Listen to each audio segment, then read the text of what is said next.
different districts wanted to start Spanish churches in the district, so we went and trained and organized any other districts, and we kind of did what we did here. So I have one that's kind of old, but it's still pretty much relevant as a Nazarene church.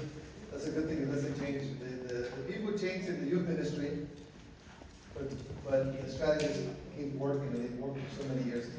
So,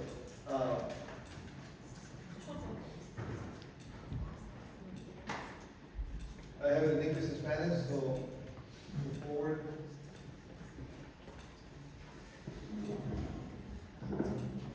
So in your books, you're going to find your roles and your responsibilities. En su libro van a encontrar su responsabilidad.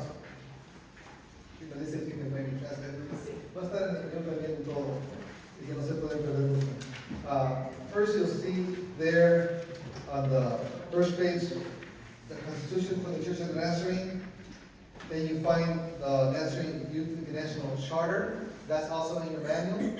Page 286 to almost 300. How we put the 810, 03 to 9, and then 102 to 116, just from the NYI. So there's a lot more in the manual, so I didn't put everything on there, but you have here what you need. And on page 5, you find the local ministry plan. In the local ministry plan, this is tells you what our mission is. Again, we talk about evangelism, discipleship, and leadership development. And then the membership focus. So, if you're a member in the NYI, you need to be a member of the general church, remember. By you be attending and being a member of the NYI, one of our goals is for them to also become members of the church. But they come to church, they are associate members. So you can see just more about that, and we really want to help grow our church and for our young people to be members. To be a NYI President, you have to be or older. There was a limit before until the age 40, but they took that down because there's people that are older. They do a great job at youth president and work with the youth if they can. Great. But the focus for the NYI is for age. Now it's 12, but a lot of places, because they're in junior high, it's 11. So that kind of changed a little bit. Now, the leadership is, you have the officers, you have the president, vice president, secretary, treasurer, and the pastors are ex officio. That means they automatically are part of the board. So you can't have a board meeting without a pastor. The senior pastor can be there, and the associate or youth pastor can be there. But if the senior pastor says, you know what, that's fine, you can, everything you need to plan, you can do it with the youth pastor, then he gives them the authority, and he can meet. Don't make any meetings or plan any meetings without letting your pastor know, without letting your youth pastor, if you have one, know, to make sure it's okay, they can attend. The way the NYI is usually elected, you have an election stage, and you just have to prepare for all that. But we're going to go ahead and go 7 with the responsibilities for the NYI President include. Again, now I wanna move forward, so that I'm just gonna be giving you a lot of resources, a lot of material. Normally I do this training, we go over everything, but we do it in a Friday, Saturday event, all day event. On Saturday from 5 all the way to Saturday night with a big service to finish. But then we just kind of give you the opportunity to know what the resources are, because you can go ahead and read them. Sometimes I had youth pastors. Almost all my ministries, I hired a youth pastor, whether they're volunteer or they get paid. Byron was my youth pastor. Then he was my associate pastor, and now he's my co-pastor. And pretty much as a co-pastor now, he's kind of running everything. Praying that pretty soon he just runs everything. But it's important that we focus and it's on the youth, and it's important to invest in our youth. And have somebody that is assigned to help kind of pastor the youth. So the job of there's a difference between the pastor, the youth pastor, and the president. The youth pastor is responsible for visiting, calling, discipling, teaching, preaching, the worship, the care, the strategies all everything has to do with the spiritual sense of the youth. The NYI then becomes president. When there is no youth pastor, he does all of it. Believe it or not, you do everything like if you're a pastor. So the calling to be an NYI president is important. But as a youth pastor, basically your role is administration. Planning, executing activities, reports. It's important that you work with your leaders and you plan your agenda. You're the chairperson for the meeting, not the pastor. So many times you got to be careful. We'll talk a little bit about working with the pastor. The pastor can be there, but he can take over the meeting. No, that's your meeting. Your agenda, and that's your meeting. You don't have a vote, but you have your voice. And the rest of the members of the board, they vote. The pastor doesn't have a vote either, but he has a voice. But it's important to have him there. And many of the things, I'm going to give you an advice. No, we're not there yet. Talk to your youth pastor, talk to your senior pastor, talk to your pastor before the meeting. Don't bring any surprises. We don't like surprises unless it's cake. Candies and gifts. Right? That's the surprises I like at my church. I don't like other surprises. So beforehand, communicate, talk to them, so you don't have any surprises, any ideas, any plans you have. You want to be able to work. Remember, he is, we don't like that word, but in the big sense, you know, the church has to really use those terms, but he's the boss. And you got to understand that you report to him. A lot of times you can think one is put one way, one is put another way, and it's not that way. When I was in leadership, I felt many times that a pastor was going against me. But we realized we're in the same team, we wanted the same goal, and he just wanted me to do the things right. And they have more experience, they're wiser, they got through it a lot, and most of the time I learned to talk to them on the side, and then I learned. You know why my mentor for over 30-something years, 35 years, has been Pastor Jose Gonzalez? And Pastor Jose Gonzalez and myself are opposites. Way opposites. But I learned to come to him for advice. I almost made a lot of big mistakes that would have ruined my reputation, my ministry, because I was the one when things started in this district, way in the day, there was a lot of things that were not allowed. And I was like, well, yeah, let's do rock bands, let's do drums, and let's do electric guitars, and let's do concerts, and you know, that was kind of tough. And then we had our first Nueva Vida, Nazarene's rock band. And then we had other ones, and then we were at Presidente, and then, you know, we had a big, real heavy metal, everything band, and different things. It was combined with different youth from the district too. So lights and different things. We went through a lot, but just be able to get advice from somebody that says, you know, it's not time yet. You got to prepare the territory. I don't like it, I don't agree with it, but if you're going to do it, this is the right way. This is what they need. Thank you for letting me know what the youth need. I'm not up to date with what they really need, what they are. I was young, I was at the age, and this is what we want, this is what we need, this is the change. Anything from rap, rap. You used to think that's not Christian just because it talks about God, it's not Christian because rap is the music of the world. And I go, okay, let's talk about it, Pastor. Something simple. It's not the music, the lyrics that makes it Christian. It's the message, the way we're reaching. I'm working in Watts now. I'm working with the gangs, Afro-Americans in Watts. my first ministry, I lost my teeth there. All right? All the front teeth are nice and perfect because they're not mine, they're fake. But I lost them there. And I couldn't go in there with hems. I wouldn't get there. Unless it's a cross, you know? So I had to go in there, right? You know, go in there rapping and go in with the music and be able to do that. And then he was able to, okay, that's the right place, that's the right location, that's fine. That's in that context, it's fine. Okay?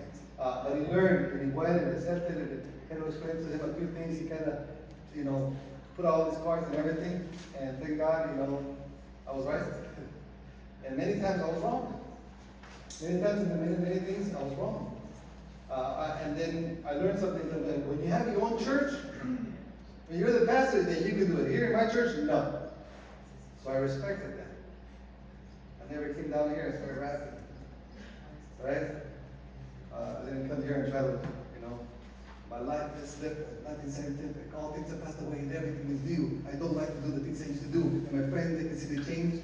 See, I was heading for the age where Jesus Christ took my life around and put my feet on solid ground. Yeah? I don't even remember how to rap. I remember the lyrics. Okay. And then later on, little by little, in 2008, we had I was the youth leader for the Youth in Canada. We had our 100-year celebration. We were able to have all kinds of music. And I was able to do breakdance and do my windmills there at the age of 40-something. I was a pastor, the district coordinator. It was not supposed to be done by a pastor or you know, a leader that. But just talk and work with the leaders. And if it's going to be beneficial, if it's needed, they're going to be able to do it. But if not, you got to just submit. And, you know, Pastor Gonzalez has been a good mentor, my group, was able to talk to me. You know, yeah, I was seen like a rebel. When I grew up in the church, I was seen like a rebel. But I became friends with the pastors, not the enemies. They know what I wanted, what I wanted to do. And I didn't get the majority of the pastors were on board with me. Why? Because of respect. Because you listen, because you have relationships, because you're able to explain to them why and why not. So it's important that you talk to your pastors and keep that communication really good with your pastor. But let's skip that point and we'll get there then. So you're the NYI President, you have roles, you have responsibilities. Go over them. You need help with how to accomplish them, how to do them. I know now things are a little bit different than before the pandemic. For some churches, not for all of them. For some, they're back up and running like nothing ever happened. But for some of us, it's really hard. Maybe we didn't have elections. They just told we need you to be the youth leader.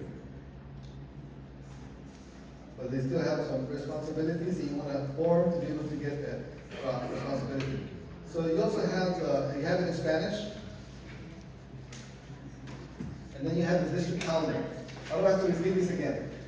Plan everything around your district calendar and plan to attend every activity on the district council plans and the activities of the plan. When I was, you know, when I was in district president, I came back to the Latin America District. I just supported. I'm just there. I'm just there. Support. You reap what you sow. You want people to support you? To be there? You want your youth to be in your church and to support you and to come to the activities you plan and all the work you do and then you do a hard work and nobody shows up? You don't like that either, right? You expect everybody to be there. It's expected. When the zone plans an activity, they work hard, you want to be there. When the district plans an activity, they work hard for that, you want to be there. When the global, you know, you can go, you want to be there, support it, be there. If you don't, how do you expect people to come to your church? You used to be supportive, to sponsor you, you reap what you sow. It is very important. It's just a rule that I learned, and I always plan. Some people have told me, William, you're always at all the events. You're always at all those events. Sometimes they pay for me, sometimes I participate, sometimes I pay, I invest. Why? Because I benefit from it. I go back to my church, my teens benefit from it. I don't want to steal those events for my teens. Imagine if I would have gone to the youth camp, I wouldn't have met my wife. I benefit from it. I mean, there's so much that you benefit from it. You can always learn. You can always support. I even tell some people in my church, oh, hermano, I can't do anything, hermano. Just you being at that seat motivates me. You being showing up motivates me. You know, that's another seat. So it's important that we learn to support and respect the calendar and try to do everything that we can be there. I know there's events and times that you can't make it. But when I can't make it, I notify. I said, you know, Pastor Mendes, ideas, or Hermano Kanu, I can't be there because of this, and that. I'm going to be out of town and plan something so long ago. And sometimes I have to change things. And even not so long ago, I had a birthday party for my daughter. Planned to reserve the place. You know what, daughter? I'm sorry. I got something important to go to on Saturday. Dictámenes at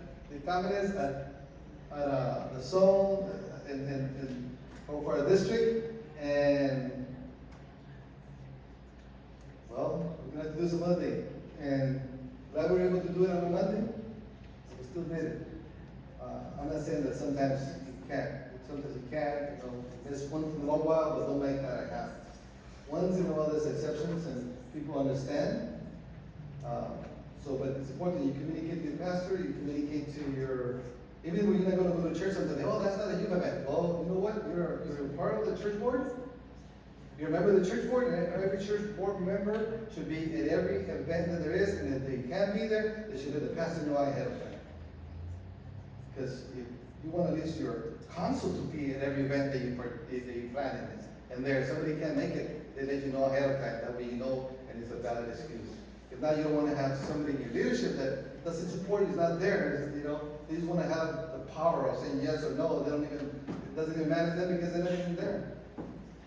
So it's important that we also plan accordingly to plan there. And if you can't make it, there's a good reason why not to make it.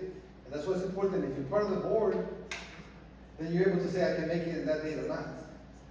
But when you're not part of the zone board, or you're not part of the district board, and there's events that calendar is planned a year in advance, you can always plan around it. You already know that something's going on. Why are you planning something else? You already know. Priorities are important. And there are exceptions, right? A funeral comes. They don't look at my agenda, they don't look at the district agenda. People die without, they have the funeral without care for our agenda, our calendar. We understand things happen. All right, so any questions to them? Planning properly, support it, and plan to be there. And not just announce it. Oh, the district is having the camp. That's the flyer, that's information. No. Sign up with me, this is my money, this is how we're going to raise the money, this is how we're going to get there. I want everybody to go there because I want to be there and I want all of you guys to be there. Let's go, come on. Motivated and get involved and recruit. And if you make some calls and you talk to the person one-on-one and you tell them, really, I really want you to go to that. It's going to be such a great event. It's going to be this. Let's help you raise the money. You don't have it, we'll find a way. Because we shouldn't have any event that we exclude people that can't afford it. Now, if they spend their money somewhere else and they want me to pay for them, I don't know. I remember one young person wanted to go to youth camp, but they work and they raise some money and they spend it all on clothes. And I know they're going back to school, they want clothes, they need clothes. But I'm like, you got $1,000 and you bought $1,000, you could have bought less clothes and still got a camp. There's ways to do it. Or you can talk ahead of time and we can help you raise the rest of the money to go to camp. But don't just expect me to pay or somebody to pay or not go to camp. That can be a life-changing event in your life. There's different events on the district that has touched people's lives that changed it forever. On a local church, they heard a word, it changed their life forever. They probably heard a message and they learned from it, and the temptation came up and they gave in, and it helped them out. So, planning. So you have your calendar, then you have a sample of the finance All right, and then on this paper, you also have a lot of resources, so we'll talk about resources in a few minutes. Now, leading the board, remember I just said, you're the leader, you're the leading the board, that's your board, that's your plan, your agenda. If you don't know the Robert's rules of how to run a board, now we have the internet. There's so much you can learn how to run, how to create an agenda, how to have your calendar. And if you need any help, we're here to help you, we're here to guide you.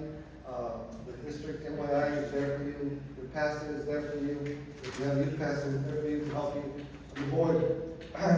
That's what is really nice when you've been on the board once before. And if you've been on the board before, then always pay attention. What, how, who, where, when, things are done, things are planned. Because I know when you're not on the board, things happen. You go, wow, everything went out just fine. Even this event here took planning, meeting, getting together. That's when you got here, you got this, you got that, you got this, you got those given what, you got time, you got food, you got donuts and different things, right? Because this didn't just happen. It works. So, leading your board. Leading by example. Now, I'm not going to preach today, but I have a message that you gave me a long time ago that I just love to preach. Be first and be last. Everybody say, be first and be last. You gotta be first to lead by example, and you gotta be last because you're a servant. Serve.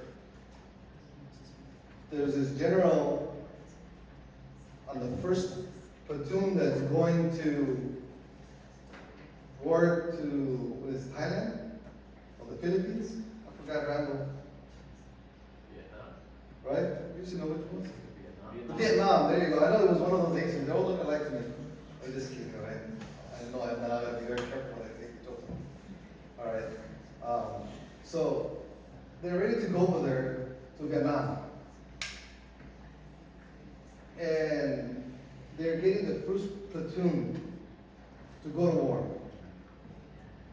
How does this corner, he has them all there in the field, how is he going to motivate them? These are men, young, with wife, with kids maybe, and future ahead of them saying, you're going to go die. You're the first one to the battlefield, you're going to go die. How do you motivate a group to do that? So this was his speech. He says, you're going to go to the battlefield.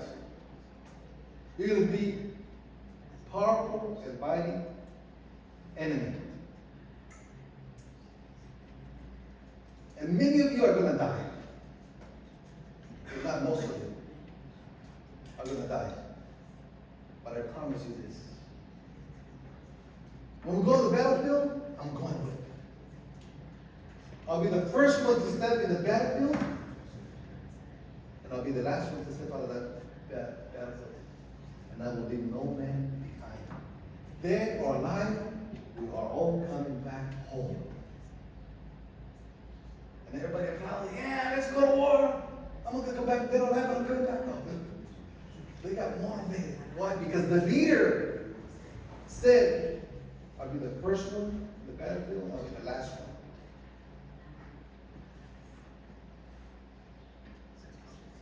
Jesus said, we came not to be served, but to serve. Be here to serve, be last. But he also said to be leaders. He's the first one to die, the first one to come back to life, the first one to show us how to serve. David, Goliath, right? When he went to the battlefield, even though he was young and everything, he went out there and he got the victory. He motivated everybody else to go and he won the battle against the Philistines. But one day, Paul comes to him and said, John comes to him and says, remember those days, he's the general, the army. Because remember those days when we used to go to the field and we'd come back and everybody came back and dead or alive, you brought us back from the bones and buried us here, we were dead. Remember those days when you went to battle with us? All the victories that we had? And then the story tells us that when the kings were going out to the battlefield, that David stood behind. And he stayed back and looked out the balcony and saw the President, the Chiva, and called her out, committed adultery, tried to cover her sin, put Uriah, called Uriah so they can cover up, because he got pregnant, cover up that pregnancy. And then sent him back to the field and died on the battlefield because he didn't want to sleep with his wife. And he tried to cover up all the sin. Oh, he messed up. And he sinned. Thank God he came back. But what I'm getting to is that he used to go to war with them. He used to be the battlefield fighting and coming back with them. Their life was coming back. Just like the colonel doing that speech. As leaders, now we gotta be the first ones. On the battlefield, the last one. Guess when I got here this morning, guess who was the first one here? Of course, thank you, Pastor Ruben, being so early here with his team. But from the event, guess who was here first? Gabriel. Gabriel was already here. Let's put up some tables, some chairs, let me help you get things down, and other people here ready to serve. I go, man, I'm supposed to be the first one there. You got that before you? Leadership means you're the first one there. Guess who's going to be the last ones to leave here today? Gabriel, Pastor Ruben. I'm the first one I want to leave them back. First ones to be there. You got a plan to be first. You got a plan to lead by example. Yes, you'll be the first one there and the last one there. You drop off all the kids and you get home after everybody else already asleep probably. It's part of ministry. It's not about, I'm the president and I'm this. And no, it's about you serving. You getting there ready to have them enjoy. You're the one, you are asleep or studying. You're getting ready for a lesson. You're the Sunday school teacher. You're the one that is making sure everything is going to happen.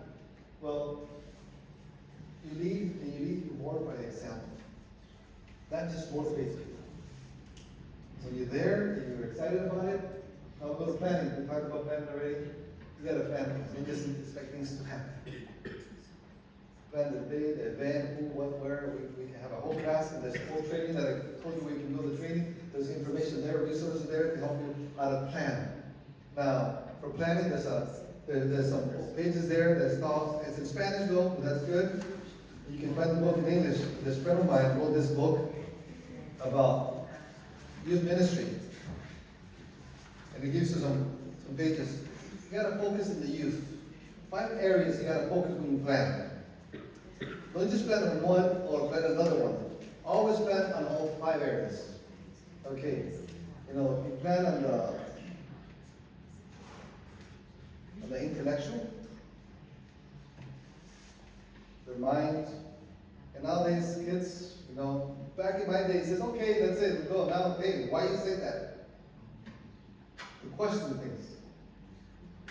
I have a 7-year-old, and since she started talking, her favorite word is why. Why? I feel like saying, just listen to me, just do it. They want to know why. We gotta be able to prepare ourselves. We gotta have resources. We gotta be able to give them good information that they will understand and they know is true. We gotta also focus on their emotions. You could be a good teacher, just give intellectual information. But you also gotta think about their emotions, how to reach the emotions, but you also gotta consider how they feel. And they're growing up, intellectually they're growing up, emotionally they're going everywhere. Adolescents are going everywhere. One day they're all happy, all excited, next day they're like, I don't want to go today. I thought you were the one that wanted to bring all your friends and this, and now your friends are here. The emotions go everywhere. And now they're so sentimental, right? Now they're a little bit more sensitive. Now they get hurt really easy. It's not like before where we were rough. Who cares about bullying? Who cares if they call me this? Here at Bow Heights, they call me pizza face. Because I had a lot of pimples, and I was light skinned, and they were red, and sometimes they were white. And, I didn't get hurt over that. I would kill myself because of that. All right, so the other group is already coming, so you gotta supervise, okay? Sorry, let me finish up really quick. 5 points, and we can finish up with that in one of those. Intellectual, emotional, physical. They need to be active, they can't just be sitting down. All right, they're changing their body, they can trip over, and then also socially. You know what I found out that hurt me a lot? I used to think that kids used to come to listen to me preach or teach the class. I learned magic, I learned a lot of stuff, I try to be very creative, I wasn't coming because they love my classes. They're social. Friends. You gotta remember that. You gotta plan that to be social. And the most important thing, spiritually. You can't have just all, sports and no spiritual. All just classes, but not spiritual, just information. You gotta do it complete. It's called total youth ministry. When you plan, you have to have the intellect, you have to have the physical, their social, their emotion. The social includes food too. Feed them and they will come. All right. So some of this is a NYI President, learn to delegate. You supervise, you delegate. Let other people do it, but you delegate. That way, if something doesn't get done, you do it. It's just you're responsible to get it done. Administration, you're part of giving the report. The pastor's going to ask you for numbers, for finances, for calendars. It's going to ask you for what's going on. You got to be able to be a good administration, to be able to tell your secretary this date, that day, what's going on, what's not happening. We're talking about reports. Every year, an annual report comes in with the pastor, and I'm like struggling. Where is my reports? Now, we got to understand that it's important. The numbers are important. That's why there's a book of numbers in there. I used to think, some pastors just worry about numbers. No, numbers tell history. Numbers tells you statistics where you are, where you're not, where you need to go. They help you. So reports are good. As I said, you're part of the church board. Take advantage of that. Represent the youth and speak up for the youth and so on. And be supportive of the whole church as a leader. You gotta work with your local church board.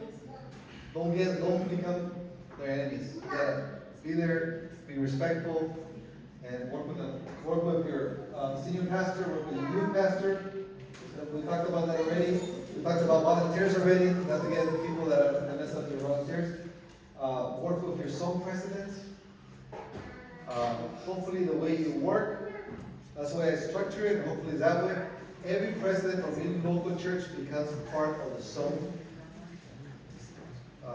council. And every zone president also becomes part of the district council. That way, each local church is represented, each zone is represented, and the district is planned very well. So you gotta work with your zone president and your district president. All right. Ministering to youth. There's a lot of resources we talked about. There's a lot of classes, lessons like the journey. A lot of resources that I have some books and samples. And then on your pages here, I put a lot of banks of resources that you can see. There's I think I put it here, but I put it on your. All right. Topics you can talk about. This is an example of how we did it on our church. We sat down and we did a whole year calendar. Before the pandemic, right? I wish I had this down. Before the pandemic, we focused on the things, right? Evangelism, discipleship, leadership, different topics, dating, purity, needs, the need of Jesus, peer pressure. We had different events going on. The zone, remember I always planned the zone activities in our calendar that we were doing for the whole year, so we have a good picture, and we know what we want to accomplish for the whole year. We want to touch the evangelism, discipleship, and leadership making. We want to touch some topics that they need, socially, emotionally, intellectual. We use this book called Can I Ask That? There's several on the series that is so important. It's there on your books. You can get it on Amazon. You can go to Fuller Institute and get it from there as well. Spiritually, we talk about gratitude, something about worship, about spiritual.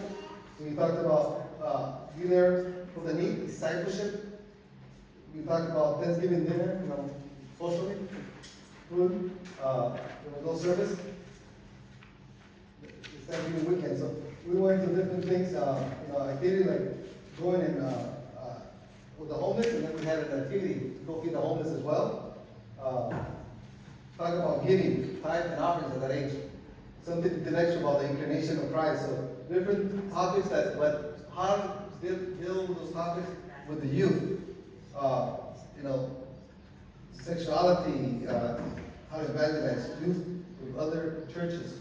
And then we were working with other churches to be able to go visit them and try to, you know, we would every so often we would go visit a church, another youth group, to support them or to see what they're doing or just to have fellowship with them. We built good relationship with different churches that went through my ministry. So there's a lot of things, a lot of activities, a lot of things to do. Remember to always focus on that as well. Best practices, I showed you the website already for the best practices. Okay, so I don't know if we're gonna take a little break before we go to the end or just. Yeah, we'll take like 5 minutes if they need it. Alright, so let's take a break. That's what presidents and vice presidents, and there's a lot of resources here, a lot of material here that I can look at. I had a box and I had an incident on I had an incident this week on my house. There was an active shooter that jumped into my fence on my house and I saw him, so I left. And I had left my garage door back open. And the cops came in and everything came in and they made a big mess. So I'm looking for a box of the books, but I have some books here. If somebody needs to see them, they're here available. And then hopefully the NYI convention can find some of the books that can use some recommendations and I can give some away if needed, how to counsel you, each different topic. There's so much resources to help us out with the youth. We'll go ahead and take that break, so we'll come back. 5 minute break, he needs to get some more donuts and water and restroom break.